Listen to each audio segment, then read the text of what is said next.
अस्सलाम वालेकुम दोस्तों। उम्मीद है कि आपने लेक्चर नंबर 1 से 7 जो इससे पिछले लेक्चर थे वो ज़रूर देखे होंगे। हर लेक्चर अगले लेक्चर से मुंसलिक है, इसलिए कोशिश करें कि बिलतरतीब देखें। आपने अब तक ये गौर किया होगा कि इंग्लिश में जुमलों की तरतीब या बनावट,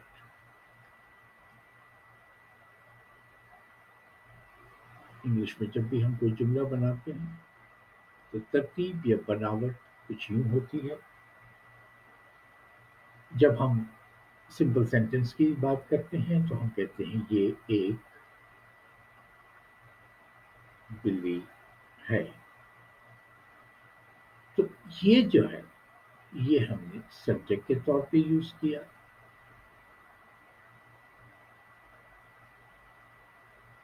फिर है जो है हमने वर्ब के लिए इस्तेमाल किया।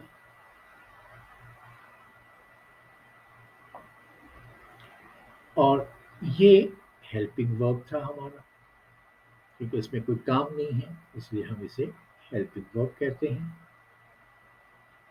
तो हमने एज ए हेल्पिंग वर्ब इसे यूज किया।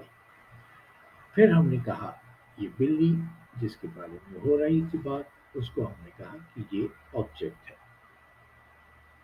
तो इस तरह हम लगाते हैं कि पहले सब्जेक्ट लगा लिया, फिर वर्ब लगा लिया, फिर ऑब्जेक्ट लगा लिया, तो जुमला बनता है।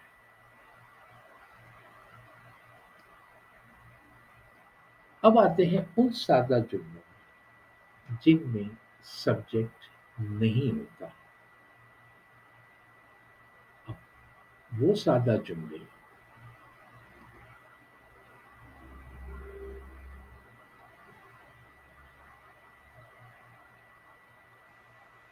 जिनमें सब्जेक्ट नहीं होता।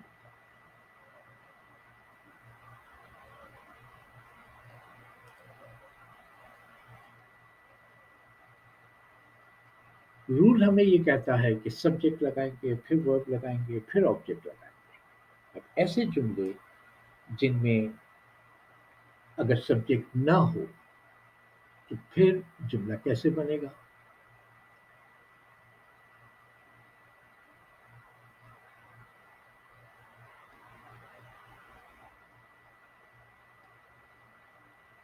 जैसे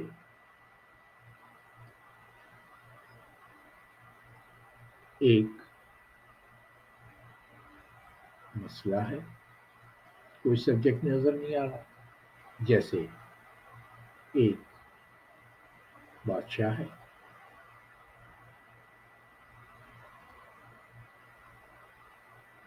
अब इस तरह के जो जुमले होते हैं जहां सब्जेक्ट नहीं होता है,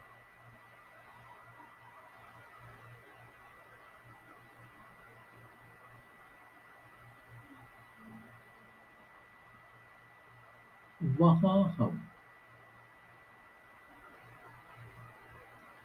एक डमी सब्जेक्ट,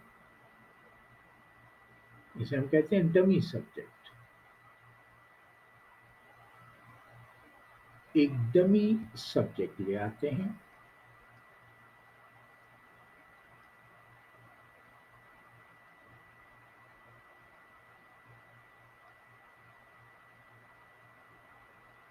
और वो है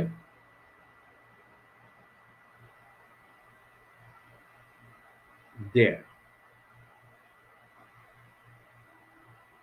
ये डमी सब्जेक्ट हम वहां यूज करते हैं जहां सब्जेक्ट मौजूद नहीं होता है। अब ये याद रहे कि देयर के मतलब, देयर का एक मतलब भी है एंड देयर का वैसे एक मतलब भी है, लेकिन यहां वो मतलब में इस्तेमाल नहीं होता है।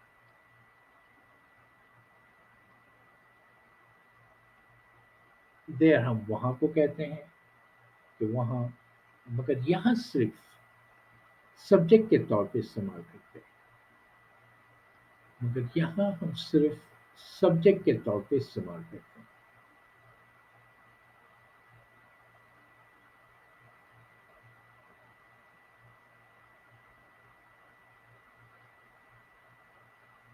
यहाँ सिर्फ सब्जेक्ट के तौर पर इस्तेमाल होता है, यानी उन मायने में इस्तेमाल नहीं होता जो देयर का अपना मीनिंग है।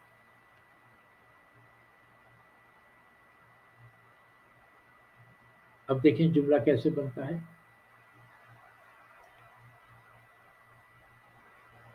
एक मसला है,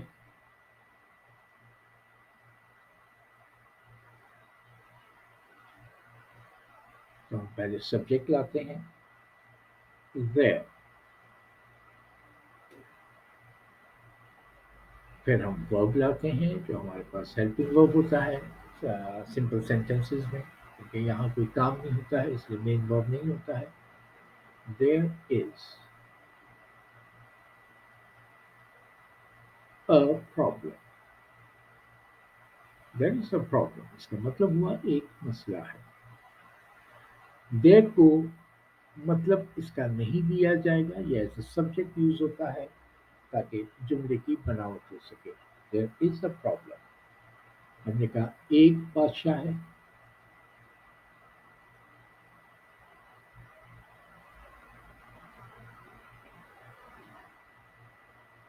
इस जुमले में भी कोई सब्जेक्ट नहीं है, तो हमने कहा देयर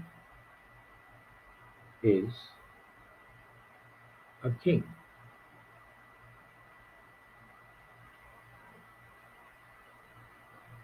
अब इंग्लिश लैंग्वेज का यानी इंग्लिश की जो ग्रामर है, इसका एक फायदा है।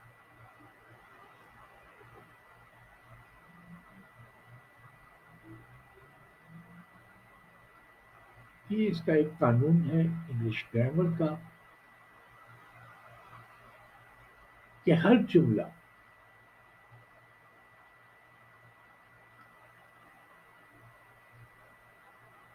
जुमला पहले सब्जेक्ट लगेगा, फिर वर्ब होगा यानी काम होगा। अब वर्ब देखें, मेन वर्ब हो जिसमें काम हो, या हेल्पिंग वर्ब हो,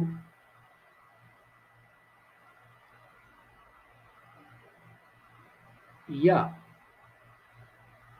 दोनों हो।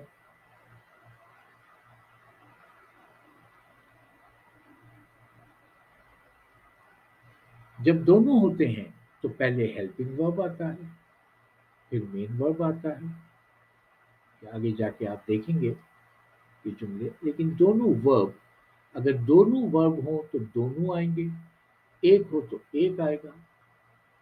जब काम की बात आएगी टेंसेस में तो मेन वर्ब आएगा। कुछ टेंसेस ऐसे हैं जिसमें हेल्पिंग वर्ब और मेन वर्ब भी एक साथ आएंगे।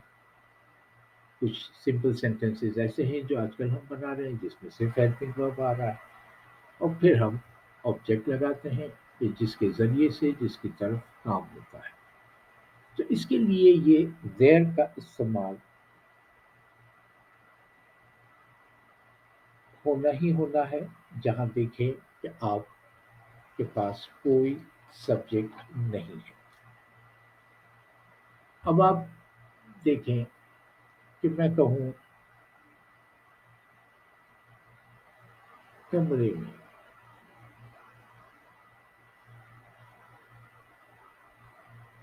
एक कुर्सी है, यहाँ भी सब्जेक्ट नहीं है, तो यहाँ भी हम इस तरह इसको जुमले को बना देते हैं कि देयर इज अ चेयर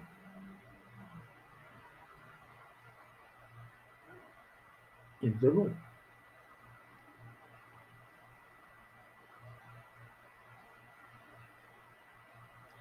अब चेयर इन द रूम जो है ये ऑब्जेक्ट है, इज जो है वो हेल्पिंग वर्ब है, और ये हमारा हो गया सब्जेक्ट। यही उसूल जमा की सूरत में भी रहेगा। जैसे अगर हम कहें جمع میں تو سیم رول رہے گا. جمع میں کہوں کمرے میں 5 کرسیاں ہیں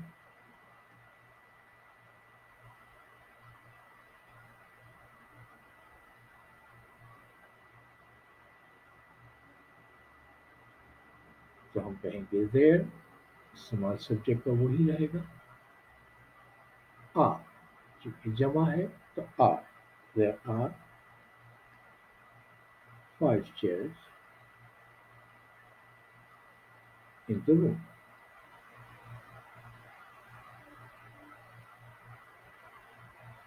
ایسی کئی مثالیں ہو سکتی ہیں.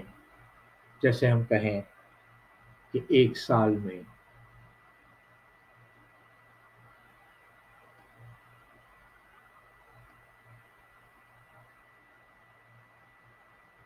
12 مہینے ہیں.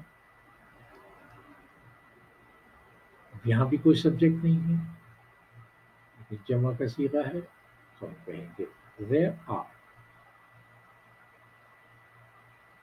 12 months in a year. 1 سال میں 12 مہینے ہیں. There are 12 months in a year. اگلے لیکچر 9 میں ہم یہ لیکچر نمبر 8 ہے. لیکچر 9 میں انشاءاللہ ہم نگیٹو اور انٹروگیٹو سیکھیں گے. فی الوقت چینل کو سبسکرائب کرنا نہ بھولیں اور اپنا خیال رکھیں.